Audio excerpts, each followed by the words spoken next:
Welcome back, troglodytes, to your daily dose of guitar information, the Trogly's Guitar Show. It's unboxing day. I've only got one today, but we've got a bunch of fun boxings to do. But I think you guys will be really happy to see this one. It's definitely worthy of an episode just for itself.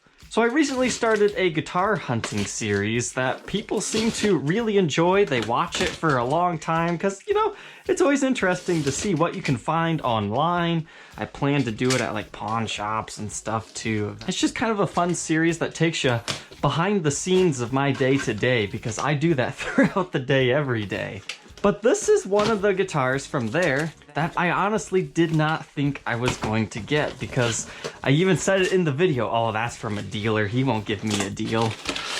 But I was surprised that he ended up doing it. Just as a little bit more information behind that series, usually I'll record those episodes like about an hour of guitar hunting, so really the back and forth between a seller if I buy a guitar or not usually doesn't make the cut, because those episodes usually take about 3 to 4 hours to edit.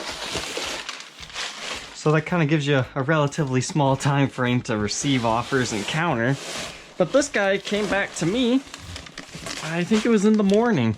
We haggled back and forth. I paid a little bit more than I wanted to, but this guitar had me so curious. And they did a really nice job packing it. So what could be inside this case that has me so excited and curious at the same time? Let's find out.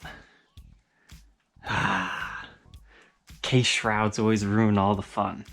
Here's the reveal though. You guys remember this one?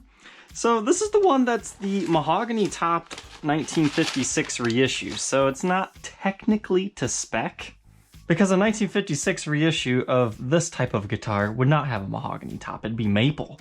But check out this dish carve. That is crazy on this.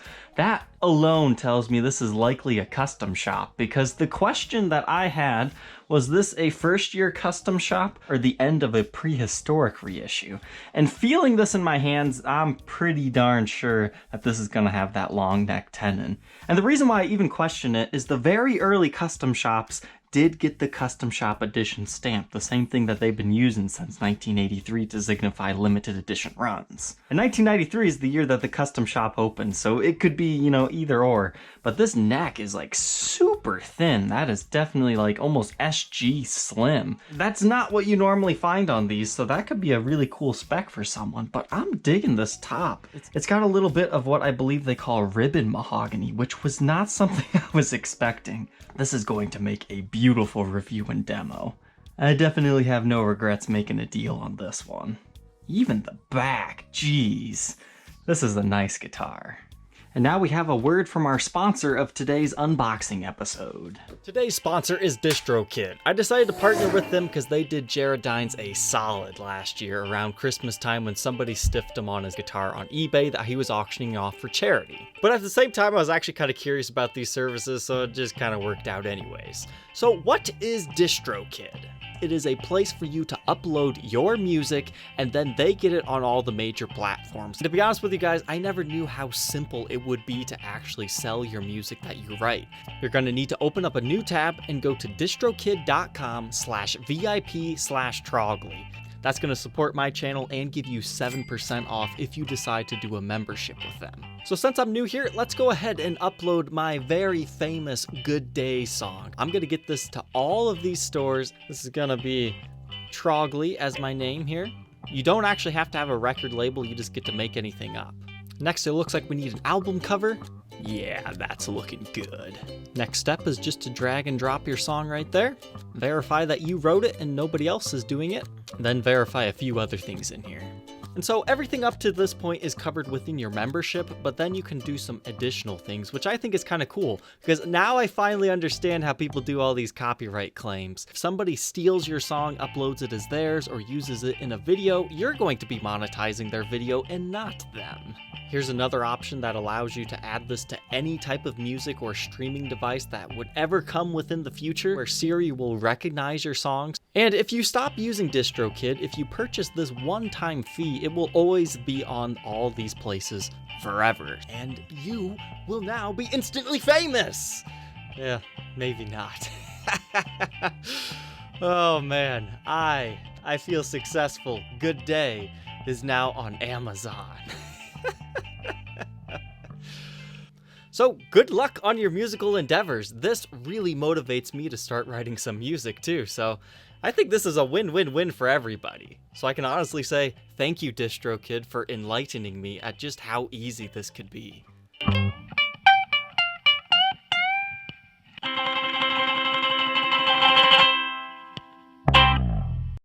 And now let's move on to some boxing. This guitar took a little bit to sell, which kind of seems to be a common theme with niche market guitars like these. But, you know, people seem to surprisingly like these things. This is a modern double cut. I was intrigued when they were first introduced in 2017, but the only thing that stopped me from buying one then was the price. They were just ridiculously expensive. We're talking like $4,000 plus.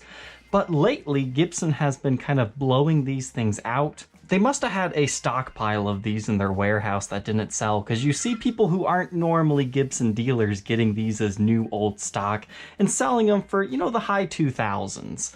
So despite this one being more player's grade because pickups have been in and out of here, this one actually still had the flame top, whereas most of the other blowout models were the solid colors. So this one was still a pretty good deal.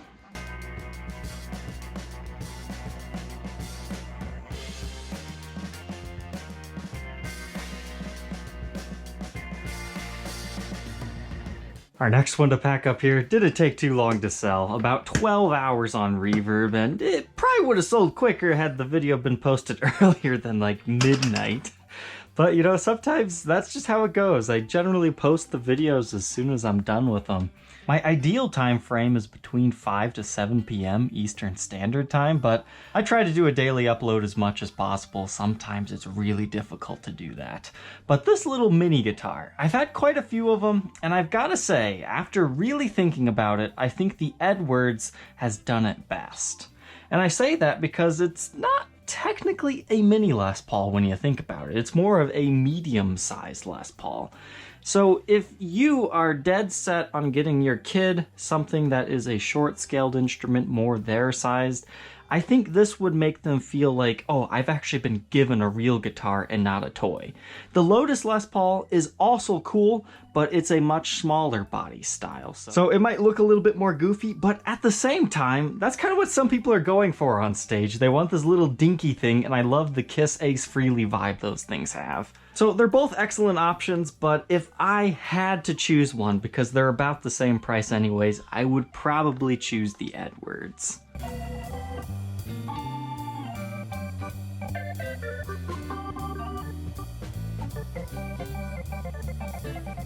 And now this one we haven't seen in a while. I dubbed this one the guitar that can make the worst sounds possible.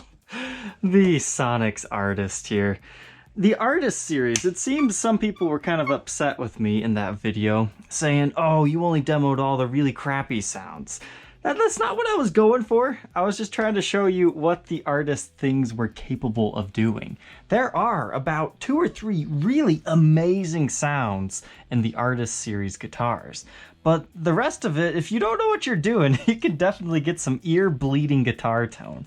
But this is just kind of a cool little rare piece. I definitely don't regret it at all because, you know, candy apple red finish, that's pretty cool. And that's another one that is crossed off of my Artist series list. Unfortunately, I feel like I have to redo all the other ones though because they weren't in my current style of reviews and demos. Well, let's go ahead and get this rarity packed up.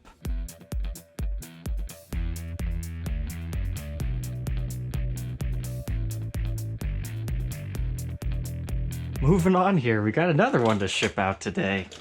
So this guitar took me 8 months to list and 12 hours to sell. That just seems to be how it is. One of these days I just need to hire someone to help me list these guitars and help me, you know, produce the whole channel. But this is that 2016 Gibson Les Paul Studio. You know, I hate this finish. I'm not a big fan of the Fireburst finish or the Tri-Burst. There was one guy saying it's a very Fender-esque color, and you know, I guess I can see it now that it's been pointed out. But I just love the top on this one. It definitely helps me look past the finish, and that's pretty much the reason why I bought this one. So let's go ahead and get this one packed up to its new owner, because there was a boatload of people that wanted this one, especially overseas. I hope you troglodytes enjoyed this episode. If you're sad there weren't a bunch of unboxings, don't worry, we're gonna have another episode because I have a pretty large shipment of stuff coming in very soon. Take care.